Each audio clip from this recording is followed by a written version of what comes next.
Annual Andrews Hall of Fame banquet and induction ceremony. My name is Herb Goins. I used to coach at Andrews, was athletic director a number of years ago, too many to remember sometimes. Currently, we have 84 members, individuals in the Hall of Fame, and tonight we're going to honor 5 more individuals. And for the first time, we're going to induct a team, a 1972 4A state championship team, which is celebrating its 50th anniversary of winning that state championship. So congratulations to them. These athletes and coaches have contributed to the outstanding athletic legacy of Andrews and have earned their way into the Hall of Fame. And speaking of legacies, I don't know if you saw the information that was on Fox 6's website about Andrews High School and the fact that of all the schools in North Carolina, this is a legacy moment, Andrews has sent the most football players to the National Football League than any other high school in North Carolina.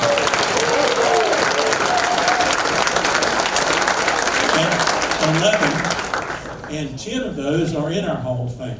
Tony Baker, Ted Brown, Johnny Evans, Marcus Gilchrist, William Hayes, Greg Jeffries, Warren Marshall, Junior Robinson, Dan Wagner, and Adrian Wilson. And Tony Washington is the only one that is not in the Hall of Fame as of yet, but we've got to get a nomination for him. At this time, I'm going to turn it over to Pete Hunter, William Pete Hunter, who is our chair of the Andrews Hall of Fame Committee, for a few words of welcome. Pete.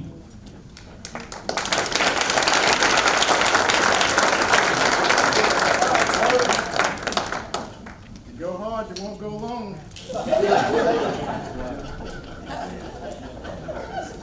Good evening.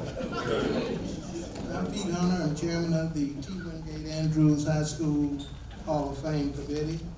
And on behalf of the committee, I would like to welcome you to this event, the Athletics TWA Andrews High School Hall of Fame induction banquet, where we will recognize those individuals who, through their accomplishments, have brought pride and distinction to our school and community as either an athlete, a coach, administrator, or contributed to the development and success of T. Wingate Andrews High School athletic program. Thank you.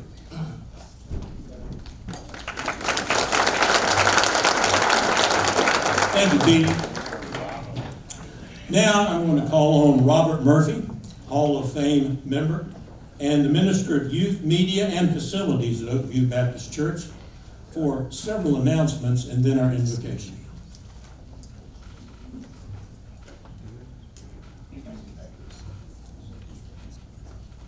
Good evening. On your tables, you will find nomination forms, and we can only consider those who have been nominated for induction. And so we want to encourage you to take time to fill these out. And you may not know all of the contact information for the person that you want to nominate, but if you'll make sure and put their name and your phone number, we can get in contact with you at a future date to get more information on how to get in contact with them. So we encourage you to do that. And as Coach said, after tonight, there will be 88 members of the Hall of Fame. Of those 88, there's one whose primary sport was swimming and 2 soccer players. There are no primary tennis, golf, softball, cross country, or volleyball players. And so we would like your help in diversifying the Hall of Fame among these other sports. Before prayer, I'd also like to mention 2 of our Hall of Fame members who went to their eternal home in the last year. On November 11, 2021, A.C. Spencer passed away at the age of 70. He was inducted to the Hall of Fame in 2016. And also Ruth Ellen McDowell passed away on August the 7th, 2022 at the age of 91. and she was inducted to the Hall of Fame in 2015. And many of you know her, and Andrews owes much to her influence and support. So let us pray. Lord, we pause at this time to remember the one from whom all blessings flow. You are our creator, our sustainer, and through Christ, our provider of hope for forgiveness of sin and eternal life in heaven. As we celebrate each of these athletes tonight, we thank you for the abilities that they were given. We thank you for their family and friends for the support they provided. We thank you for the opportunity to gather tonight as the Red Raider family and to be reminded of all that this school has meant to us. We ask that you provide your divine protection upon the school, and we ask that you give Spirit-led guidance to its leadership. And Lord, for the Spencer and McDowell families, we ask that you continue to guard their heart and provide the peace that passes understanding. And now, Lord, we thank you for this meal that is set before us. We pray that it would nourish our bodies and provide strength that we may use in serving you faithfully. And we pray in Jesus' name. Amen.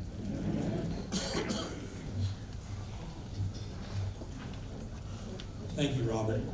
And now we will have our dinner. A few instructions about that, first of all. In the back, you'll see the buffet table is set up. And if you'd start on this end and work down this way, pardon me for pointing. But both sides of the table, I think you'll be able to utilize so that we can go relatively quickly. Because of the order of the program, when we do the inductions, the individuals will be inducted first, and then the state championship team will be toward the end. So because of that, because we may still be eating some dinner during part of the program, I would like the tables that have the individuals that are going to the Hall of Fame and their family members and so forth, and also the committee members who have parts in the program, to go through the lines, first of all, to get their food. And then after that, we'll start from the back and work our way forward as far as going to the line. So if you could go ahead at this time, we'll go ahead and begin with the eating. Willie, your table's over there. I know. Nathan, Jason, all you folks, just go on to the line. Lonnie's in the back. Thank you.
Those inductees that are here, Sant Harrison Bethay, please stand, stay standing. Stephen Campbell. John Kazaza. Jeff Culler.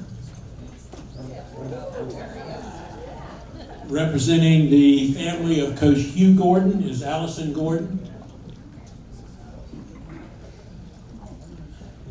Coach Pete Hunter. And representing Ruth Ellen McDowell are Mike and Marcia McDowell, Michelle McDowell Walsh, and Muriel McDowell Walsh and Michelle McDowell Graybill. All right. Robert Murphy, Sue Shin, back in the back, Billy Saul, Dan Wagner, representing Pat Walsh, Muriel Walsh, Bill Whiteman, and Charlie Williams. One other, Laura Green. Laura Green is here too. That's it. Give them a big round of applause.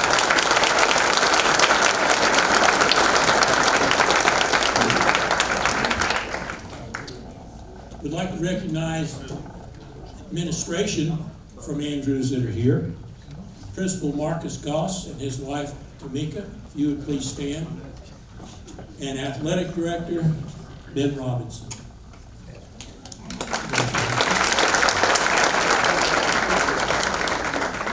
I'd like to recognize the Hall of Fame Committee at this time. You know, there's a lot of work that goes into this, time and effort and so forth, and these people put in a great deal of work. Our chair, Pete Hunter, Darlene Mason, who is our secretary, puts together the video slideshow, the program, handles our correspondence with everyone. Mike McDowell. Mike serves as the treasurer and has organized an awful lot about the 72 state championship team this year. We thank you for that. Robert Murphy. Robert is our tech guru, I guess it would be, and does a wonderful job. Eddie Renard is back in the back, is at the check-in table. Eddie handles ticket sales, also arrangements at the banquet for where your seating is. So if you are upset about that, see Eddie. Please don't. Sue Shin in the back also. And Athletic Director Ben Robinson, liaison to the committee, and Principal Marcus Goss. Let's give them a round of applause.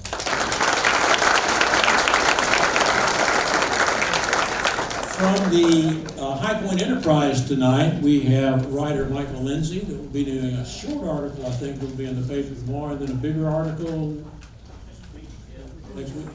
Okay? And also photographer Laura Green. Give them a round of applause, please. Thank you. And assisting with banquet enhancements, first of all, sound, Piedmont Audio. We have Mr. Jay Eames and Annette Kretzkis. Photography for the evening, Eddie George, and he'll be handling the game tomorrow night also.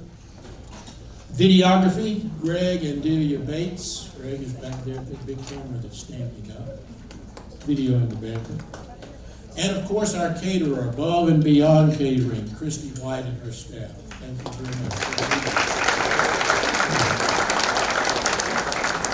And of course, to put on a banquet of this magnitude, there are costs involved with it. And so we want to thank everyone that purchased the tickets for tonight. Also, ad sponsors in the program. Thank you for those. Bronze, silver sponsors, thank you for your support. And also to many of our former inductees for participating in the challenge grant so that we can raise the money for scholarships. And I'd like to recognize those, whether they're here or not. Some could be here, some could not, who participated in the challenge grant. But Tony Baker, Margaret Bowles in memory of Nat Bowles, John Kazaza, Stephen Campbell, Allison Gordon for the family of Hugh Gordon, David Ingold, Sam Harrison Bethay, Melvin Fair, Nathan McKinney, Barry Perkins, Jesse Ratliff, Dan Wagner, Bill Whiteman, and Charlie Williams. Thank you for your support and everyone for your support.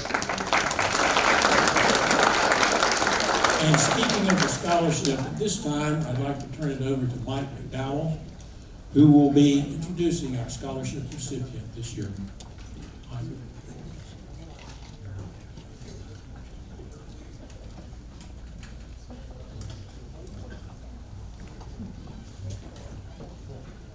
Well, good evening. Great to see everybody. Since its inception in 2014, the Andrews Athletic Hall of Fame Committee was formed to help facilitate the honoring and recognition of deserving Red Raider athletes, coaches, and special supporters of Andrews Athletics, those that have left a profound impact on the school and our community. As part of the long-term vision of the Hall of Fame Committee, it was our hope and desire to someday establish a scholarship program to help support deserving athletes graduating from Andrews through an annual scholarship program. As the number of Hall of Fame inductees has grown since its first year in 2014, this year marks our 8th year of honoring inductees. Our former inductees have been challenged and have risen to the occasion of financially investing in the Hall of Fame program. Through the challenge and the sponsorship programs, we were able to achieve our vision of establishing an ongoing scholarship program. This year marks the 5th time of being able to offer a scholarship to a deserving candidate from last year's graduates from Andrews. This year, we're pleased to reward Miss Ashley Bowman with a $500 scholarship towards her studies at High Point University. Ashley, would you please stand?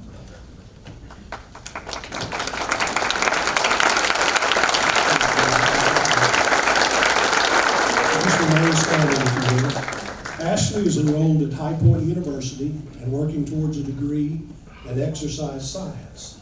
While at Andrews, Ashley played basketball, track and field, and ran cross country. Ashley was a member of the National Honor Society, was salutatorian of her class, and had a cumulative GPA of 4.5.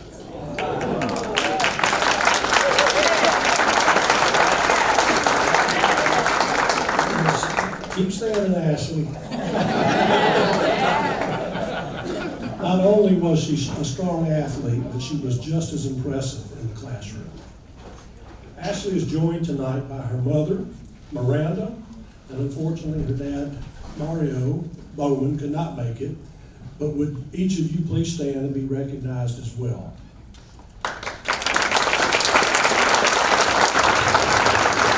It's a great honor to reward this hard-working young lady with the T. Wingate Andrews Athletic Hall of Fame Scholarship for 2022. We wish you the very best and much success in your studies at High Point University. Would you please give them a round of applause for Ms. Ashley and her family.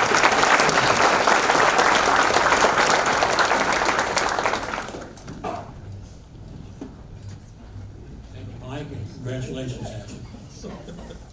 At this time, we're just about ready to begin our inductions, and we'll induct the 5 individuals first.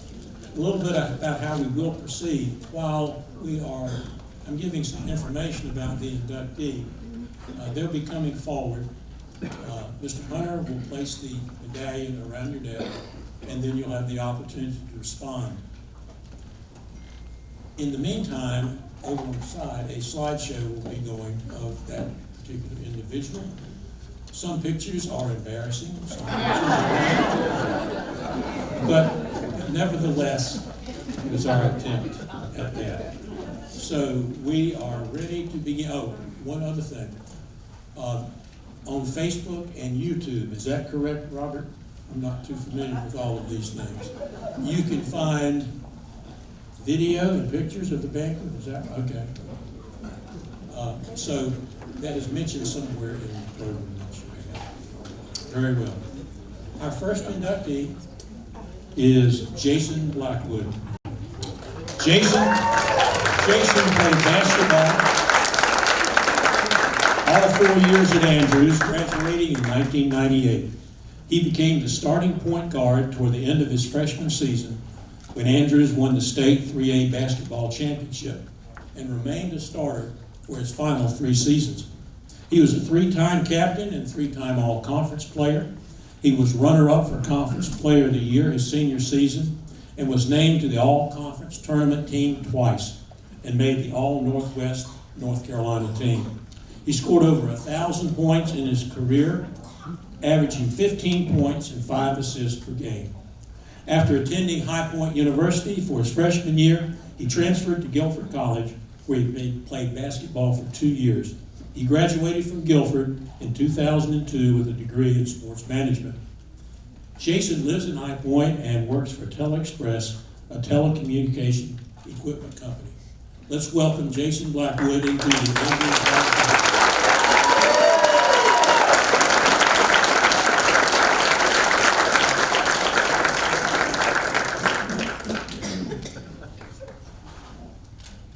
Hey everybody. Good looking crowd tonight. So you're going to learn pretty quick that public speaking is not really my forte. But I've been working on this speech, and I think I've read it about 10 times to my phone today. So I'm going to bury my head in these cards and read this out, and hopefully it's not too painful for everybody. When I found out this event was at the Elks, it reminded me that about 30 years ago, I took a chartered bus trip from here to the Andrews Football State Championship game in Chapel Hill. If you would have told me on the bus that one day I would be competing for a basketball state championship in Chapel Hill, or that I would be inducted into the Andrews Sports Hall of Fame, I would have said you're dreaming. So tonight is definitely a dream come true for me. I want to thank the committee so much for this honor, and I want to congratulate the other inductees. It's a true honor to be in this class with you all. I'd like to recognize a few people. I want to recognize my dad. He was a fixture at every basketball game I ever had. He was my biggest fan and my biggest critic. And I wish he were here today to celebrate, so rest in peace, Dad. I'd like to recognize Coach Frank Hairston and Coach Dave Kirkland. They were my basketball coaches my senior year, and I want to thank them for making my senior year so special. Coach Hairston gave me the Team MVP award at the Winter Sports Banquet, and when he announced me, he said I was the best player he ever coached. And I know he coached better players after me, but I never forgot that compliment. That was very special to me, so just want to thank those two gentlemen. And last, I'd like to recognize Coach Robert Clements. Some of you know Coach Clements. He passed away earlier this year. He was my coach for the first 3 seasons, and we won a state championship together. And he believed in me when I didn't believe in myself. And there are 3 things I remember him saying to me, some of them often. Number 1, and my nickname was Jay-Bird. So, Jay-Bird, you need more flash in your game. And I thought this was very appropriate coaching advice from someone they called the Durham Flash, which he reminded me of every time I sat down in his office for a sports history session. Number 2, I was a 3-point shooter, and if I missed my first 3 of the game, he would always say, Jay-Bird, step in closer and get your rhythm. I never listened to him, I just kept jacking 3s up, so Coach, you were right about that, and I'm sorry that I didn't listen to you. Number 3, he always said that a bad pair of shoes can ruin your outfit. So I remember that he used to always wear these cool red sneakers in it with his matching tracksuits. And so tonight I'm wearing red sneakers in his honor.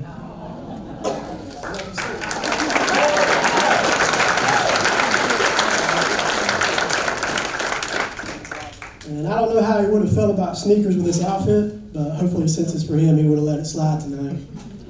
Rest in peace, Coach. And that's all I've got. I just want to thank everybody for coming out. This is an amazing night. And particularly my friends that took time out to come out and support me tonight. I really appreciate that. And it's really an honor to be in this group. Thank you so much.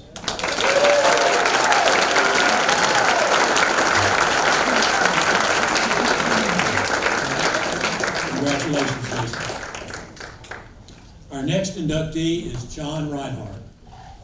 John was a 2-sport athlete at Andrews, graduating in 1999. After playing JV football, John started at tackle for the varsity for 3 years. He made all conference 3 years and was the conference player of the year as a senior. John was selected for the 1998 Shrine Bowl team and was also selected to the 1998 All-State football team. He threw the shot in track and was all-conference, qualifying for the state 3A track meet in 1999. He accepted a football scholarship to Hampton University and lettered for 3 years as an offensive guard and tackle. He completed his undergraduate education at Winston-Salem State in 2013 and then earned a master's degree in 2017 from Grand Canyon University in healthcare administration. John is married to Nicole. He has 3 children, Kai, Chloe, and Kennedy. And John serves as the director of the Senior Life Enrichment Center at Mount Zion Baptist Church in Winston-Salem and works as a behavioral health specialist at Old Vineyard Behavioral Healthcare Center in Winston-Salem. Let's recognize John Reinhardt on his induction into the Hall of Fame.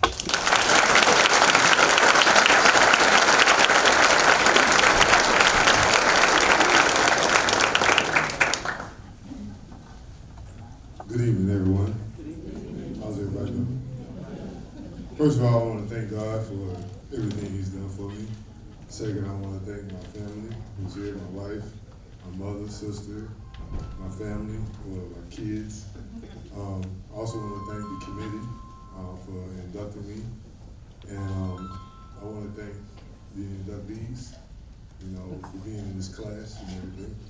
I'll keep this short and sweet, all right?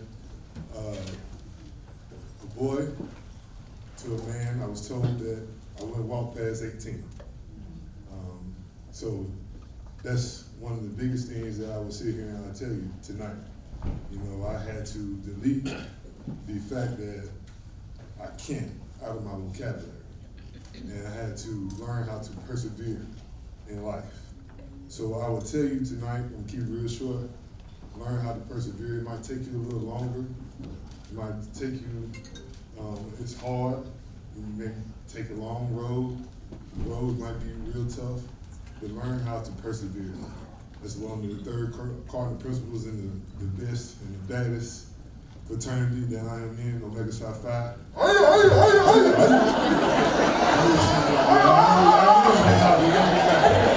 love you, doggy. So I just wanted to let you know that. So continue on persevering. Thank you.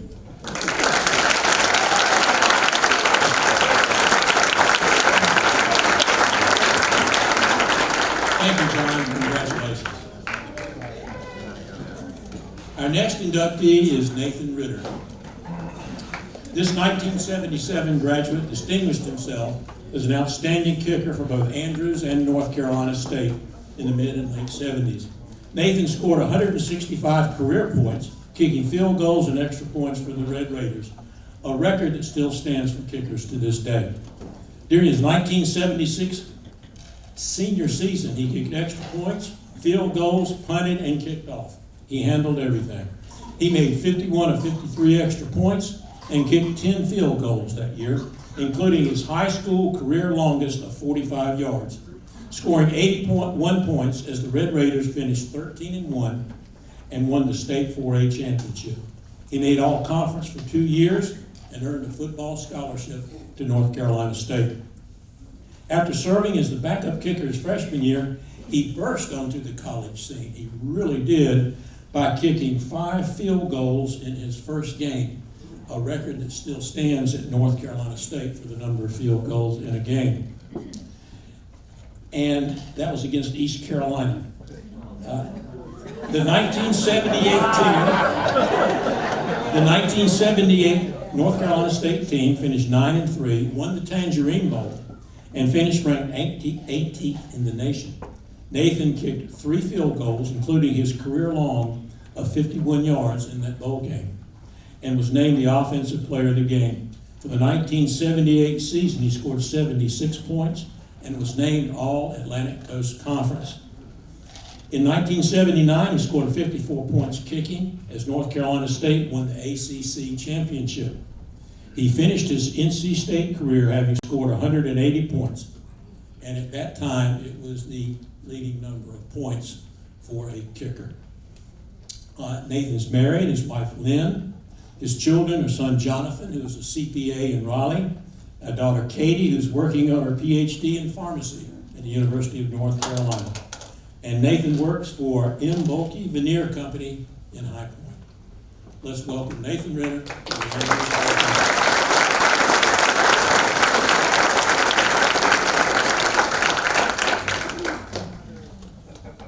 Thank you to the Hall of Fame Committee for your vote. It's such an honor to go in and with the fellow inductees going forward, and the 72 class that I used to go watch play, and then started the winning tradition at High Point Andrews. My career in football started when my dad took me to High Point University when I was 8 years old. Started there with the Boys Club Salvation Army program that started from the age 8 to 12. The great years there with our coach, Mr. Archie, and some other people in the crowd might have started in that program also. In that period of time, I started figuring out, well, you know, I'm not getting any bigger. I have to learn how to, if I want to keep playing this game. And I started learning to kick a football. I was watching John Stenerud, some of the old guys from the old NFL. I'd go out in the backyard, put my foot in the ground, and found out early on I might have something here. And we fast forward to ninth grade year. Coach Larry Raines, great coach there at Northeast Junior High School, gave him a first chance at kicking. Didn't do field goals and extra points then. Wish we had them. I think I could have made them. Well, I know I could have. But we did kickoffs, and we had a good team. We went 9-0, and I got noticed and on the Andrews with Coach Morris moving in after Coach Boswell left, and with NC State with Johnny and the crowd, Tim Johnson. And I tried out for, I said, well, they're not going to probably have a kicker for JV, so I tried out for defensive back. And there was Coach Shook, great coach there, came in with Coach Morris from Reedsville. At the second practice, he looked over and he said, Nathan, appreciate you coming out for defensive back, but we need you to kick the football. I said, well, Coach, I appreciate it. Well, next day I tried to sneak back over to the defensive backs. He said, no. Get your footballs, get over there and kick the football. I wanted to say, thank you, Coach. And then about 2 weeks later, I think it was Coach Whiteman or one of the head coach, Coach Morris, came over and said, Nathan, we've lost our senior high football kicker. And he said, would you kick for this varsity? You know, wow. 3 months ago, I was kicking in the 9th grade, and now I'm going to kick for one of the best teams, probably in the Southeast, in high school. But I was ready. Took it and ran with it. And about a year and a half later, you know, how coaches, you know, they have a way of motivating you. I ran into that with Coach Morris. One Monday, I came down for film, and he says, Nathan, come here. I said, yes, sir. He said, are you doing okay? I said, well, I'm doing fine. He said, well, I saw in the film you ran off the field after kickoffs. I went, well, yeah, kind of. You know, today it'd be targeting, but God laid me out pretty good. So about 5 more touchdowns later, I was running off the sidelines. He says, well, I tell you what. If you can't go down and cover the kick like you're supposed to, we'll find somebody else to kick the football. I said, Coach, I got the message. That won't happen again. And fast forward on to 2 years later, a year and a half later, Coach Goins joined us after Coach Morris had to step down, led us with Coach Kazaza and Coach Sapp to the state championship in Richmond County. And I always, about the first 3 or 4 kicks, seemed like they were out of the end zone, Coach. And he met me halfway off the field there one time and says, Nathan, can you get it off any quicker? they were all falling down around me, and good thing I didn't have to kick out of the end zone again. But you know, I just want to thank all my coaches, and after going on to NC State and all the great wins there, beating Clements down there for the ACC championship. But the one thing I really remember, it was one afternoon up at State College, Pennsylvania, playing Penn State. I was a sophomore, and used to get 2 comp tickets for away games and stuff like that. I just sent them home.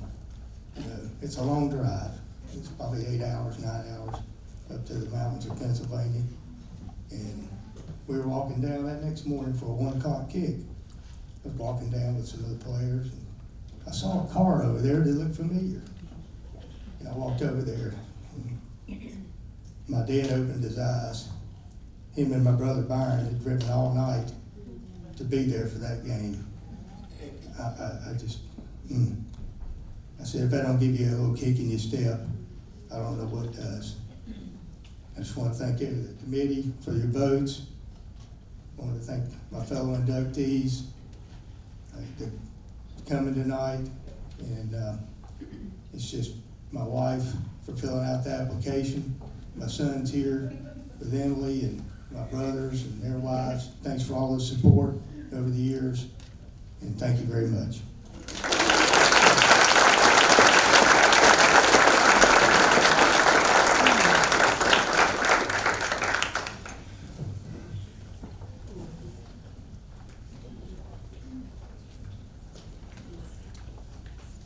Our next inductee is Lonnie Smith. Lonnie played basketball, ran track, and was a member of the marching band during his 3 years at Andrews, graduating in 1980. He was all-conference in track with a personal best in the high jump of 6 feet 6 inches. He was all-conference all 3 years in basketball, earning team most valuable player honors while averaging 20 points and 9 rebounds his senior year. Lonnie also won the Charles Carroll Sportsmanship Award at Andrews and was selected to the East-West All-Star Basketball Game. He earned a basketball scholarship to Lees-McRae Junior College, where he averaged 18 points per game, was all-conference both years. He won Lees-McRae's Top Scholar Athlete Award, as well as the school's Outstanding Character Award. He went on to Radford University for his final 2 years and was a letterman at both the guard and forward positions. Lonnie graduated from Radford in 1984 with a degree in psychology and then served as a graduate assistant coach while earning his master's in counseling psychology. He moved to Knoxville, Tennessee, where he studied and became an ordained minister, and later earned a PhD in clinical psychology. He is currently a guidance counselor in the Guilford County Schools at Ragsdale, as well as serving as minister of Eastside Church of Christ in Winston-Salem. He also serves as an online professor of counseling and psychology for Liberty University and as a board member of BOTSO, Brothers Organized to Save Others. He's married, his wife is Katanya, his daughter Brittany is a professor at Winthrop, and his daughter Brooke is working on her doctorate in biochemical engineering at Texas A&M. I have a hard time pronouncing that. But congratulations, Lonnie, and welcome him to the Andrews.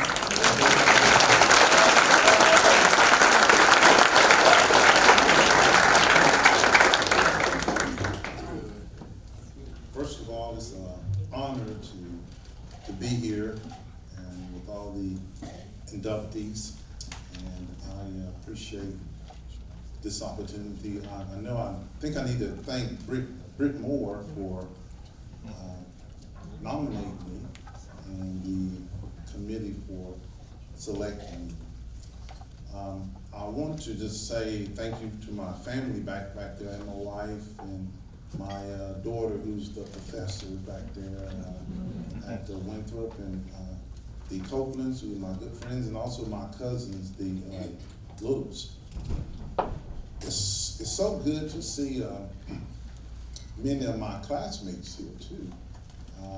It's so good to see you. It seems like it's been forever. I want to say this, that as Nathan was saying, that when the games, the football games used to be at High Point universities, and it was so packed every Friday night. Everyone used to go see High Point Andrews.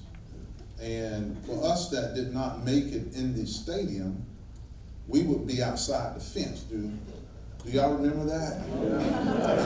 Yeah, right. So I used to bring my drumsticks because I wanted to play in the marching band.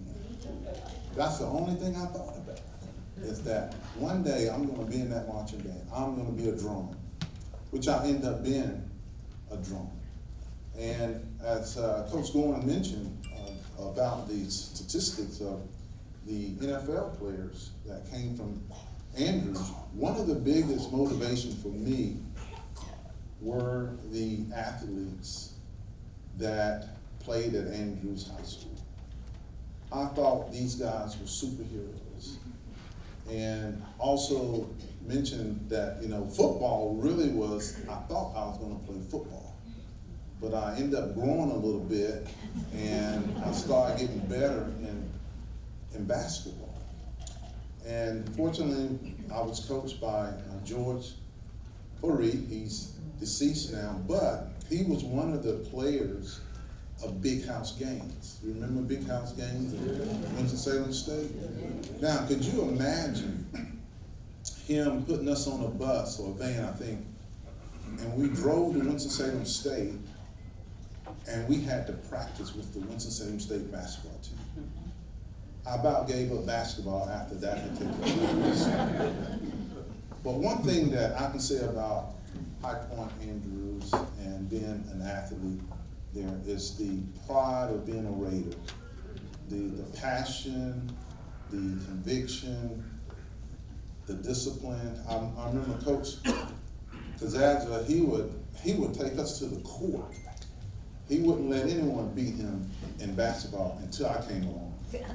And but coaches like Coach Goins and him, even Coach Gill and others, they were very passionate men, and they really made a big impact on what made a lot of us great athletes and good people too. I tried to carry that over in my own life, and my daughters now are very successful. I hope they'll be taking care of me later on. But it's nothing like having discipline, conviction, and a passion for what you do. And I'm very thankful that I have been inducted tonight in the Andrews Hall of Fame. Thank you.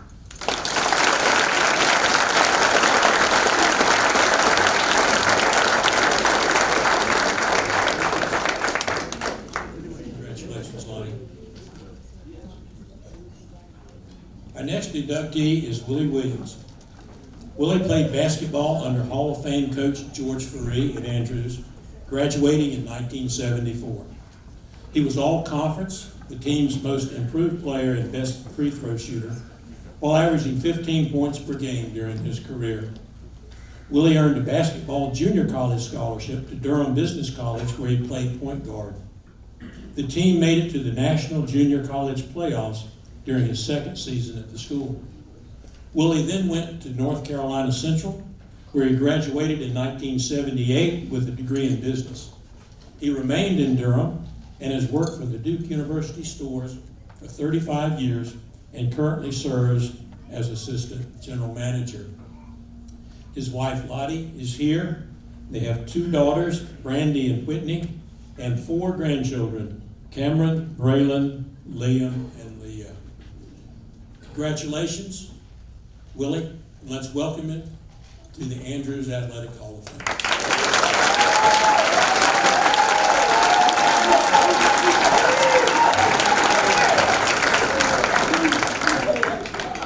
All right.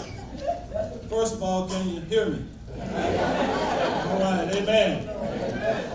Paul said, I consider this an honor and a privilege to stand before all of you on this day, this Hall of Fame day.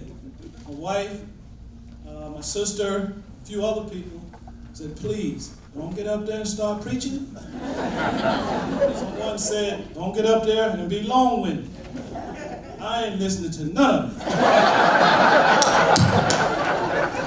I would also like to say to everyone here that I am an unpaid comedian. That means I don't get paid. All right?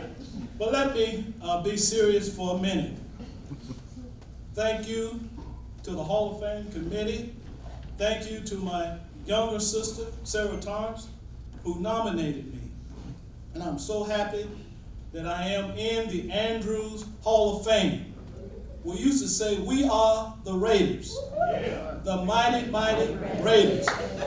Everywhere we go, people want to know who we are. This is what we tell them. We are the Raiders. The mighty, mighty Raiders. All right, I think I got to stop there. I know my time is short. I told a lady the other night, I was getting my clothes out of the cleaner. I said, I'm in the Basketball Hall of Fame. She said, which one, the church league? That's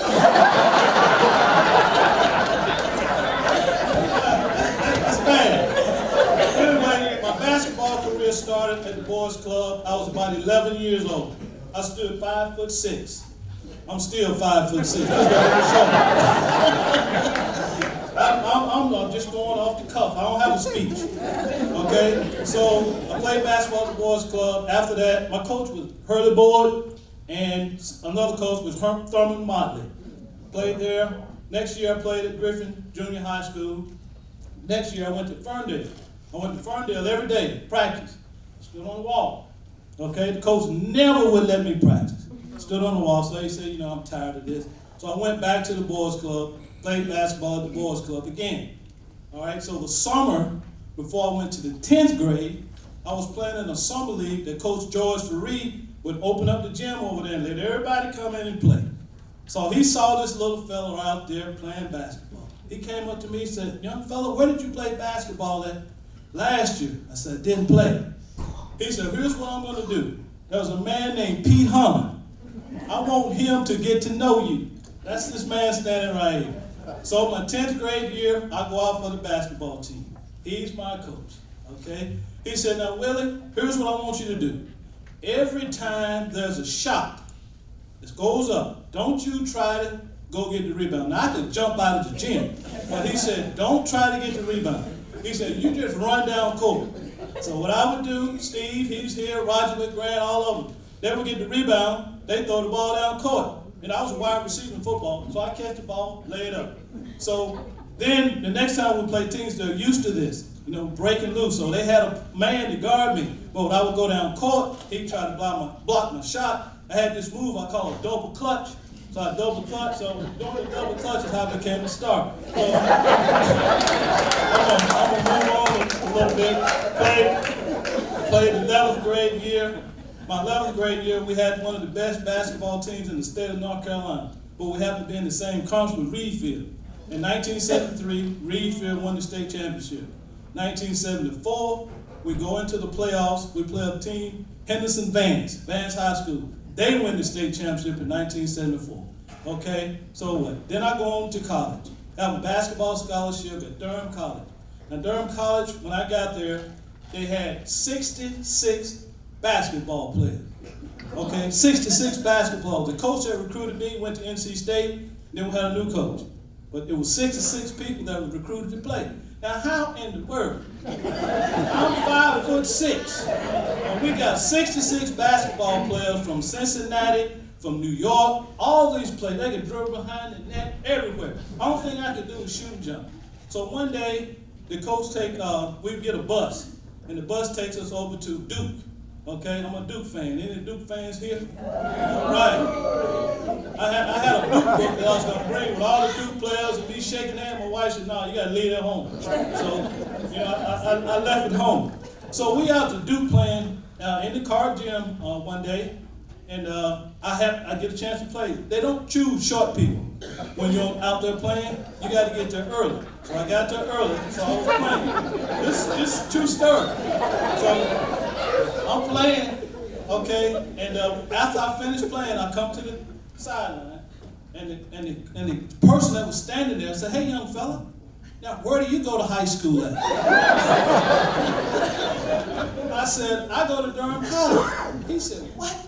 You go to Durham College? He said, I'm the new basketball coach at Durham College. He said, you gonna be my point guard. 66 basketball players, I don't care. He already told me I was gonna be the point guard. So I ran the point guard for about the top scoring team in the nation for junior college basketball for 2 years. Okay, when I finished my career at Durham College, I had a recruiting situation with Appalachian State University. The basketball coach was Bobby Clements. Okay, they recruited me to come play basketball in Boone. My brother was already there playing football. Okay, I said, okay. I said, okay. But at the same time, I had this young lady I had met in Durham. I mean, I was in love with her. I'm telling, she had, what you call it, Keith? She had me. Yeah. So the coach said, Willie, I'll meet you at your house in High Point on Easter Monday to pick you up, take you to Boone, introduce you to Bobby Clements, and we're gonna sign you up. Well, I'm still waiting on Easter Monday because he never came. So my mother came to me, she said, son, if you enroll at North Carolina Central, okay, I'll buy you a car. Now remember, Lonnie was still there. All right, so I wasn't too worried about that. So she bought me a car. I went back to Durham. Graduated from North Carolina Central in 1978. Okay, after that, I had a job interview with this company called Roses. So I talked to a man, his name is J. A. Roberts III. Okay, so I go into the office, he said, Willie Williams. I said, oh, he know who I am. I said, yes, sir. He said, you played basketball for High Point Andrews. I said, yes, sir, I did. He said, you had a tough game up there in Henderson, North Carolina, 1974, didn't you? I said, yes, sir. He said, well, my son was on that team. I said, yeah. He said, his last name was Roberts. Do you remember him? I said, yes, sir, I was guarding him. He said, well, my son got hurt during that game. I said, yeah, I know.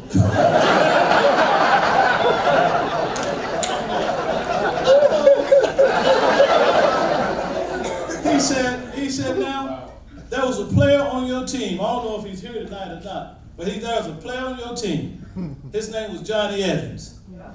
He said, now, Johnny came over to the bench. Now, we done lost in the last 20 seconds of the game. We mad, we throwing stuff, everything. Now, Johnny, he goes over to the bench, check on the player, see how he's doing. So this is what Roberts tell me. Now, Johnny Evans came over and checked on his son. I said, well, I know I ain't gonna get this job. What he said to me, he said, Willie, I'm not gonna hold that against you. And that's my story. Thank you for nominating me.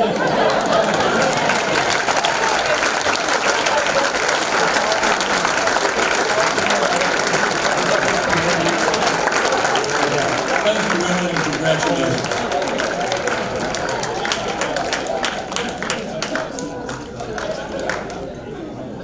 We are now have completed the inductions of the individuals into the Hall of Fame, and now it's time for our first team to be inducted. The 1972 State 4A Championship football team. The 72 State Championship marked the first state championship at Andrews, just 5 years into the school's existence. Led by Coach Bob Boswell, a Hall of Famer, the Red Raiders compiled a 12-1 record, including winning 3 playoff games on the road. Andrews defeated the previous year's state champion and #1 ranked team in the state, North Forsyth, followed by a victory over Gastonia Asheville. Then, on a bitterly cold night, in front of 12,000 Reed Ross fans in Fayetteville, Andrews prevailed 24-17 and brought home the state title. The 3-year record for the senior class of the 72 team was a stellar 28-3-1, and 10 players went on to play at the collegiate level. We're going to recognize 3 young men that will be speaking tonight on behalf of the team. Billy Saul, John will be speaking, John Gregory, and also Mike McDowell. Following that, we will be inducting them with the medals into the Hall of Fame, each individual, as we call them up.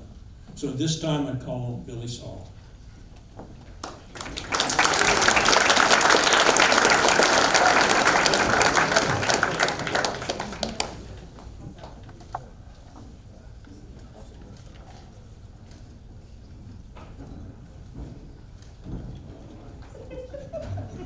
Hard to follow that. So, give me a break. This is like a little homecoming here. See all the players, coaches. This is wonderful. And very special, like we just saw each other last week, and we meet right back up again. I'm very honored to the Hall of Fame committee, to this honor, to recognize this team 1972 4A state championship. We had a great year. There's a lot of people to say thank you to. And first of all, I want to thank the coaches. We had such a great staff, very disciplined staff. It needed to be because we were a bunch of wild guys. And not wild, but hard-headed. And we had a great time, great season. We made friends for life. I reflect back on through the season, and there's a lot of things that plays and this and that, and it's very humbling what we accomplished. I look back on the final game, and it was thrilling. Just we didn't know exactly what the stakes were at the time, but today, looking back from today, it was a great honor to play on this team. One thing that I want to share with you is, and a lot of you guys might have forgot about this, but at our football banquet, and Coach Boswell, he was speaking, and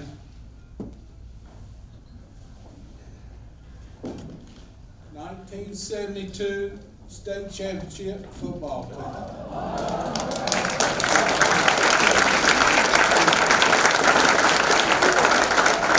The reason I'm showing you this, it was awarded to me, and I'm so proud for our team. So proud. Thank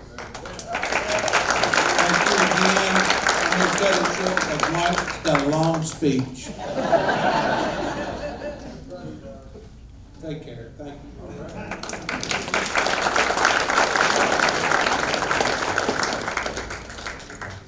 John, you're up.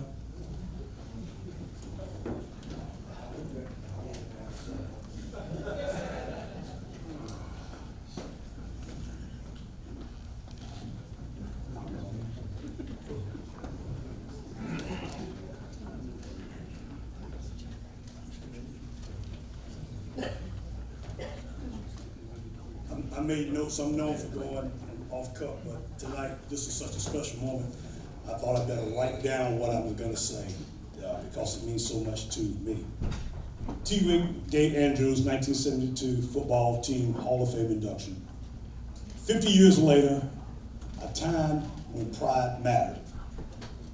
It is an honor and a blessing to be here tonight, to be able to celebrate the greatest team in the history of the school inducted into the Hall of Fame. Why is it the greatest? Because we set the standard. We always improved. We passed it on greater than we received it. It was a time when pride still mattered. Before I go on, I want to acknowledge our teammates who are no longer with us.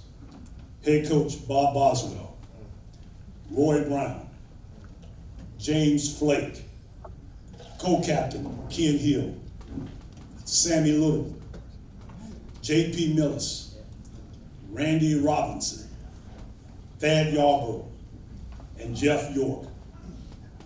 All these men were a big part of the 1972 team and are greatly missed. When I think about Andrews Red Raider football in the early days, I think tradition. We were the builders of the Red Raider tradition. We were trained from the beginning to eventually be champions. Our motto was, pass it on greater than you received it. Y'all remember that? This was ingrained in our heads, and we were responsible to take it further than the last team. From 1968 to 1972, the Red Raider football teams accomplished more than the previous team. If you thought you were going to be on our team, you had to sacrifice and adhere to the code of the Raiders. Our coaches would never cut anybody.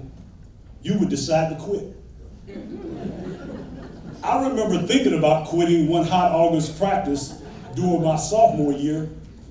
As I walked into the locker room, there was a bulletin board called the Quitter's Graveyard. My name was not going on there. You haven't lived until you spent your August night sleeping on the floor of the Andrews gym. 6 a.m. practice, 4 p.m. practice, and for ends and backs and specialists, 10 a.m. light practice. We followed the leadership of the upperclassmen. They would demand our best, and if anyone got out of hand, it would be handled on the field. You know how that was. Coach Boswell would remind us that there's a price to pay for success. He spoke highly of those of us who displayed the selfless attitude. Some of us had personal difficulties and challenges also. All of our coaches would support us and guide us in managing those issues. Our first game with Central in 1971 was monumental to our psyche. I believe in the impact of little things that we do on a consistent basis make the difference in our outcomes. The locker room prior to the first Central game, we sat and listened to High Point Central next door, chanting and stomping their feet. We just looked quietly at each other, some teary-eyed. They didn't respect us until they received a beat down from the Red Raiders.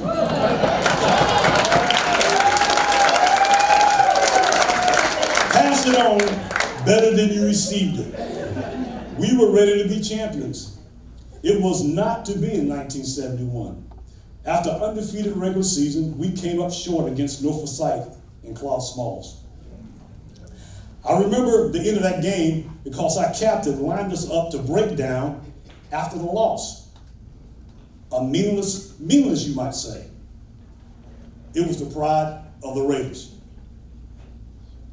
In 1972, we were determined to knock the door down and become champions. 3 years of becoming better every year, making sacrifice after sacrifice, learning a new offense with all that we anticipated for our season. We came up short. We lost to R.J. Reynolds, 26-15. Our first game. We were not ready that night.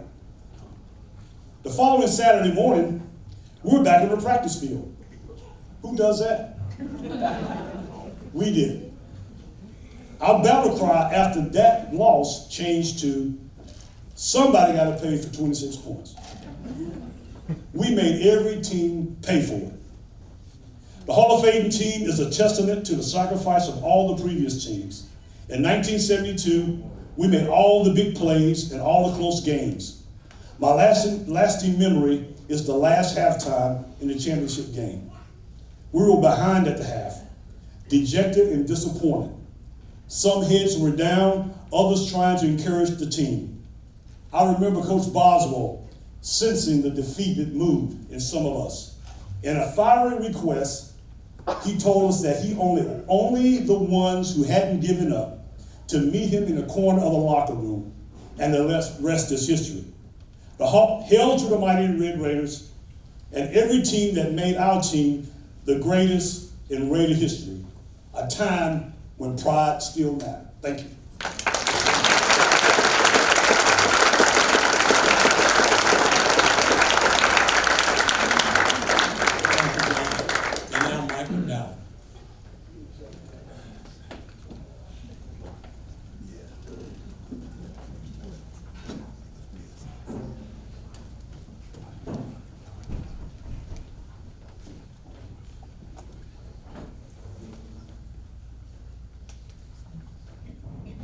Jay, I might move this a little bit away so I can read here. Gotta have my glasses on. It's been 50 years, guys. What an honor to be able to speak and represent the 1972 4A state championship team tonight in this wonderful occasion. It's great to see so many of the guys back here in High Point. Even the cheerleaders from 1972 are here. Y'all stand up.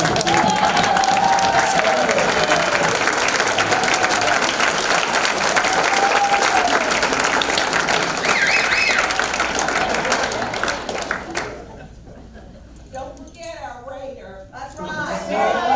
I count her as part of that. Mary, stand up. That was the original mascot.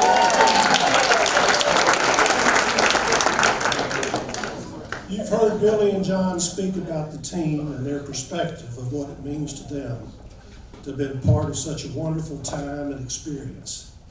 I would like to take a little different tact and add some context to this great story that is the history of TWA Andrews football.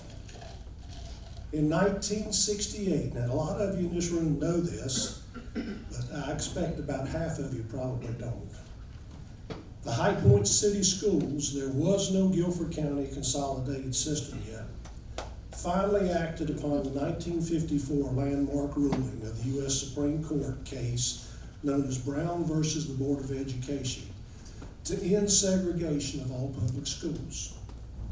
Prior to 1968, High Point had High Point High School and William Penn High School for its white and black high school students.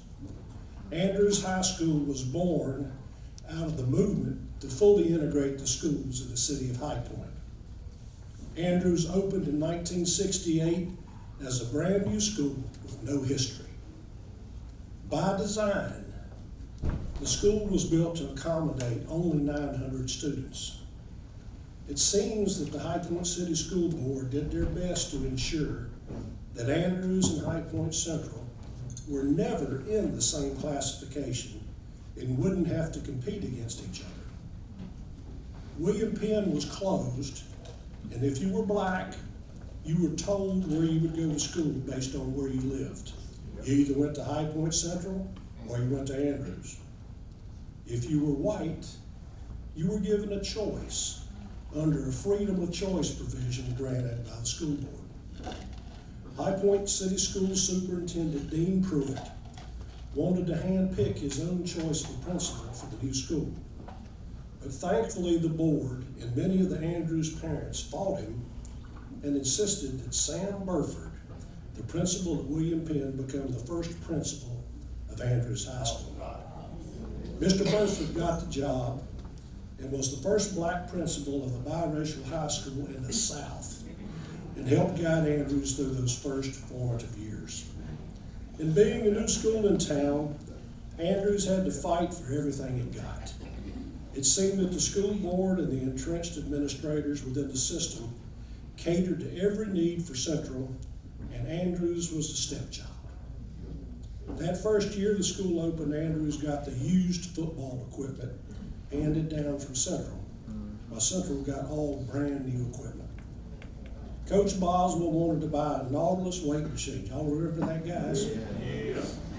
He wanted to buy that machine. He'd seen over to North Carolina Coaches Clinic in Greensboro that very first year, but was told the school system didn't have the money in its budget to purchase it for Andrews. He was told to raise the money, $2,500, and that was a lot of money back in 1968, which the Raider Club did. But the city athletic director and the former High Point High School head coach, Tony Simeon, ordered a Nautilus machine for High Point Central, which arrived in August, paid for by the school system. Andrews' machine came in November. 3 months later that same year, just a couple of examples of the headwinds that Andrews had to endure early on. One of the things High Point City Schools did get right was to hire Bob Boswell to become Andrews' first head football coach and athletic director. Most people didn't know this, but after advertising the position for the Andrews job, Tony Simeon tried to hire Coach Boswell for the vacant Central job. But Bob said no and wanted to build his own program at Andrews, which he did very quickly. It wasn't easy. Those first years, in '68 when he opened practice, he only had 2 players with any varsity experience on the squad. That team went 6-4, a winning record. '69 team improved upon that record with a 7-3 mark. In 1970, the varsity went 8-1-1. Again, an improvement in its record over the prior year, with its only loss coming to perennial power Reidsville, knocking Andrews out of the playoffs. Back then, it's not like it is now. You had to win your conference to advance to the playoffs. The seniors on the 1972 team that we honor tonight were the JV team that won the conference and compiled an 8-1 record that year. 1971 proved to be a breakthrough year for Andrews football. Coach Boswell and Raider Nation were tired of being treated like a stepchild in High Point. Tired of calling the High Point Enterprise, no, don't take any offense, because y'all weren't there. Tired of calling the High Point Enterprise on Saturday morning to ask, where's the write-up for the Andrews football game from last night? As week after week, it would be buried on page 3 or 4 of the sports page, while Central had top billing on the front page every Saturday. Coach Boswell had had enough. He convinced the administration at Andrews to pad the attendance numbers from 990 students to 1,010, just to get Andrews reclassified into the 4A ranks and finally get our shot at playing Central. It worked. We're here tonight to honor the 1972 team, but the seniors on that team were the juniors in 1971 that saw 2 major breakthroughs for Andrews: winning the District 7 Conference Championship with a 9-1-1 record, finally defeating Reidsville and dethroning them from their lofty perch, and playing High Point Central for the very first time. To me, that first Central game, and I'm sure some of you out here will say the same thing, goes down as probably the most important game in Andrews football history for a number of reasons. Here's why. High Point Central had refused to play Andrews for 3 years. Both teams in '71 came into that game undefeated, ranked in the top 5 in the state. Andrews' defense had pitched 5 shutouts in his first 7 games and had only given up 21 points over that same time. Central was just as good. The athletes on both sides of this epic game were tremendous. There were numerous future college players and NFL guys playing on both teams. The seniors in 1971, now get this, were the last group of freedom of choice guys granted by the school system, and most of them were playing for the guys in blue. Central had 7 to 8 great players that belonged at Andrews by virtue of where they lived, but opted to go to Central and were starters for that team. The stakes couldn't have been any higher. The build-up to the game and the media was tremendous all across the state of North Carolina. Talk about trash talking, that week saw its share of it. Add in that it rained that week, and the Friday night game had to be postponed until Saturday, and then again until Monday night. The wait was agonizing. Somebody, y'all remember this? Somebody from Central sent a cemetery wreath to Andrews on Thursday before the game. I remember that like it was just yesterday. Coach Boswell set that wreath up in the center of the Block A, at mid-court of the basketball court, and just let it stay there until game time. We could have run through a brick wall, we were so hyped. When we came out of the locker room, John alluded to some of this, at the old Albion Miller Stadium, I remember that I could literally feel the ground shaking from the noise and the crowd. Of course, Andrews was the visiting team, and our bleachers were old wooden bleachers, and I'm still not sure how they withstood the crowd and the wait for being so full. People started filing in at 5 o'clock that afternoon, bringing their own lawn chairs to assure that they had a seat. They had to stop selling tickets due to the fire department restrictions due to overcrowding. Some have said that there were 10 to 12,000 people at that game with a stadium capacity of about 3,000. Those that couldn't get in lined up 5 deep outside the old rusty fence that surrounded the stadium to get a view of the game. The game was epic if you were an Andrews fan. Our defense shut down the highly vaunted Central attack, leading the game at one time by 23-0, with Central scoring a late touchdown to make the final score 23-7. I can still see that scoreboard. Gone was the stigma of being second best and not being good enough. Gone was being relegated to page 3 or 4 in the sports section. We were front page above the fold. Raiders shoot down the Bison 23-7.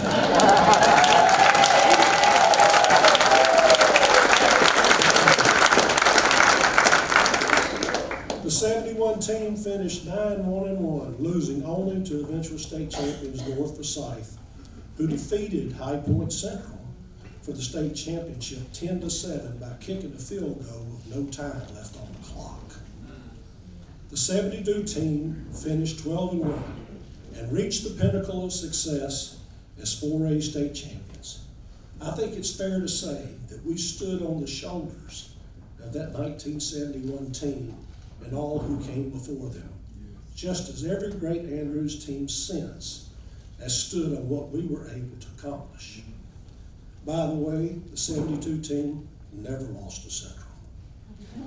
We defeated them in a hard-fought game in 72, 18-13, and went on to exact revenge against North Forsyth, the defending state champions, 8-7 in the first round of the playoffs on the road.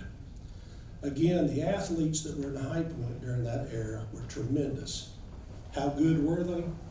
In 1972, Central lost to Fayetteville Reed Ross 28-27 on the last play of their game on a trick flea flicker play. Had that not happened, Andrews and Central would have met each other for the 4A state championship that year. Think about that. From a town of 65,000 people back in 1972, High Point had tremendous athletes, but the Andrews Red Raiders stood above it all.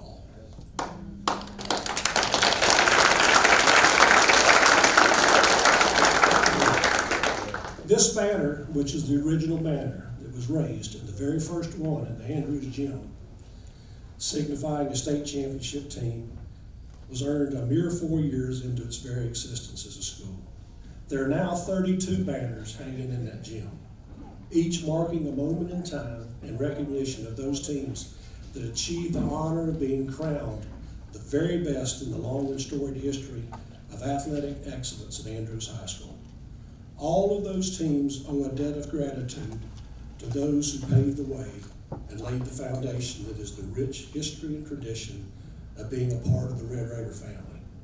Every athlete and team at Andrews, past, present, and future, stands on the shoulders of that tradition that was forged and formed some 50 years ago. To my teammates and coaches for the 72 team, congratulations on this high honor of being inducted into the TWA Andrews Athletic Hall of Fame. I count it a great honor and a privilege to be a part of this team and to share in this honor with you as a member of the state football champions. Go Red Raiders.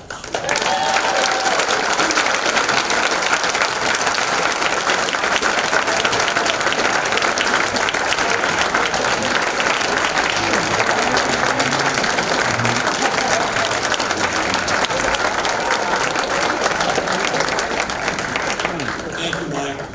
And now we're going to honor the individuals on that team. The way we want to do that, I'm going to call your name. If you'll come up here, Coach Hunter, to put the medal around your neck. If you'll come across this way and exit the stage, Robert Murphy will line you up right in here. And then after that's concluded, we will bring the 5 individuals up and we will get a picture of all our inductees. So, first of all, Roy Andrews.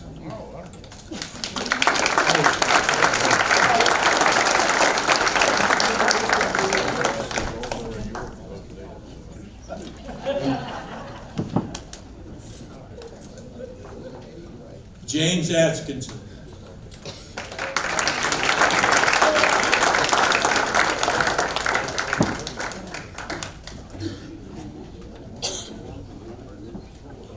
Mike Brown.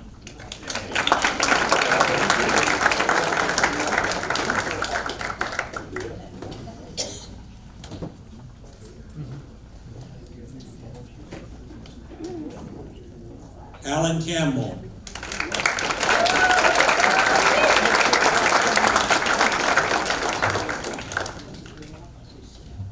David Campbell.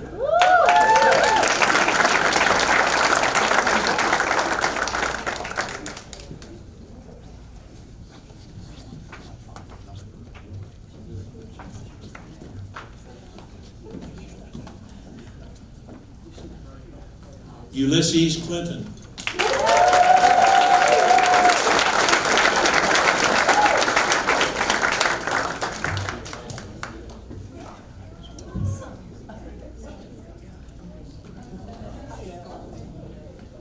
Brett Culler.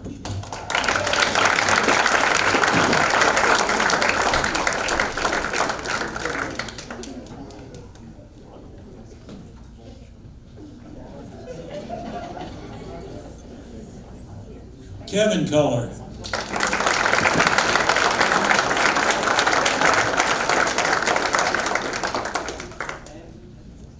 David Drawn.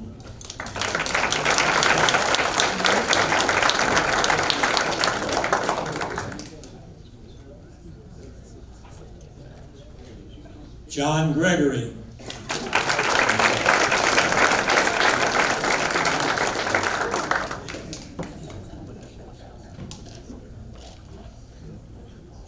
Steve Hamlin.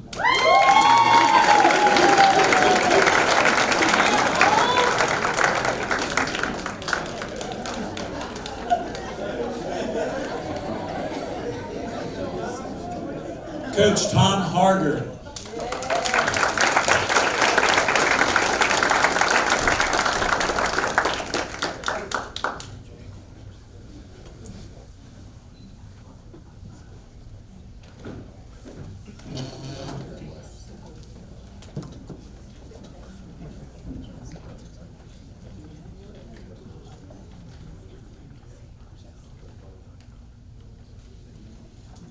Keith Hart.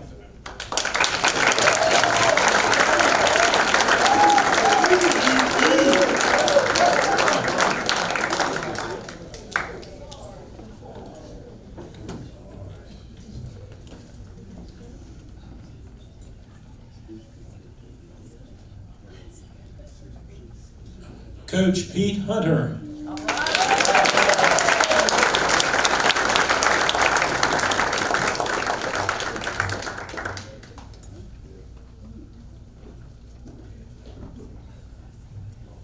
Jeff Hutcherson.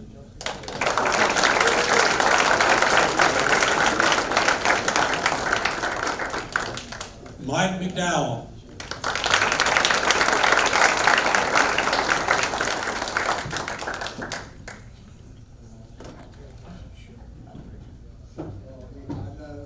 Wesley McGee.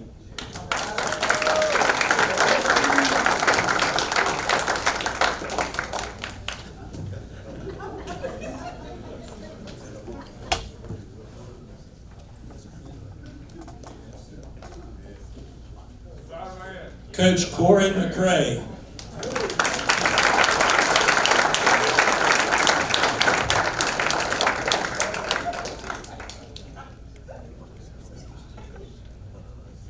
Harold Nash.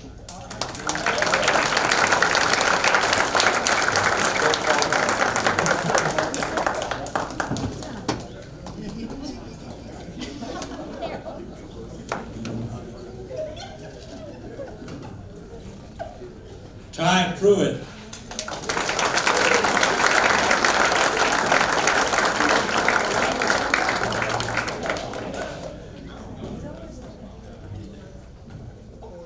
Manager Ricky Smith.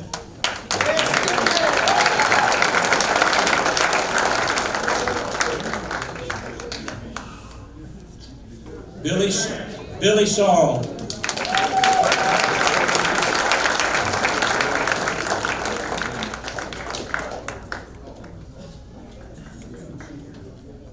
Mike Wasserman.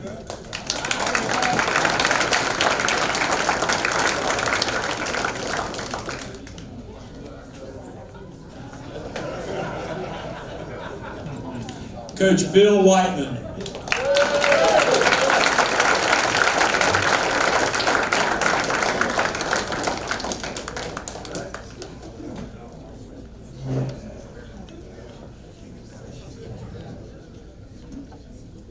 Curtis Wilson.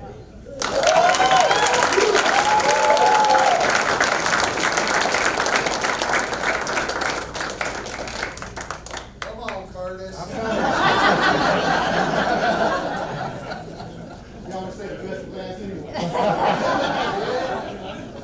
And Shane Wright.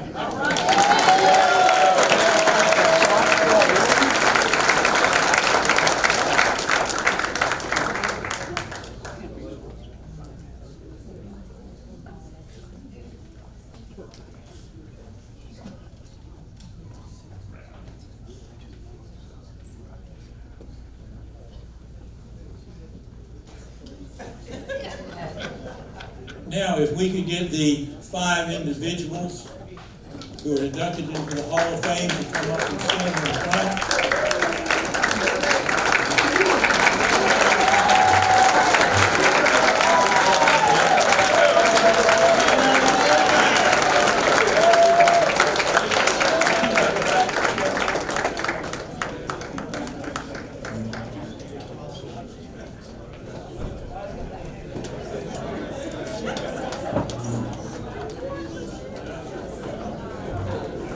Sorry, I'm not going to stand in anyone's way.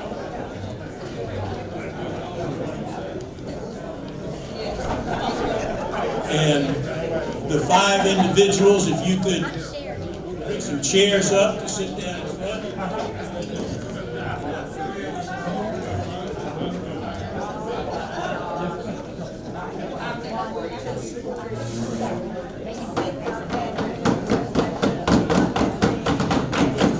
Can we get some chairs for the 5 individuals right there?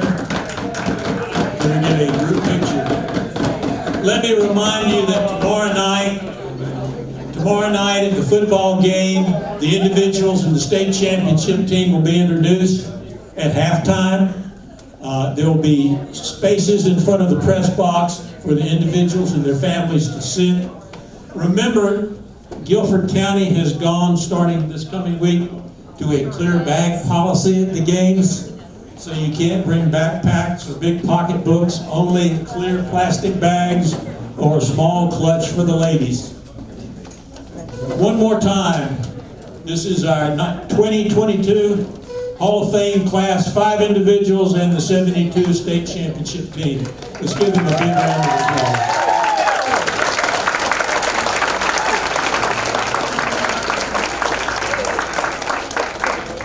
After the pictures are taken, you'll have a chance to take some pictures of the individuals as well.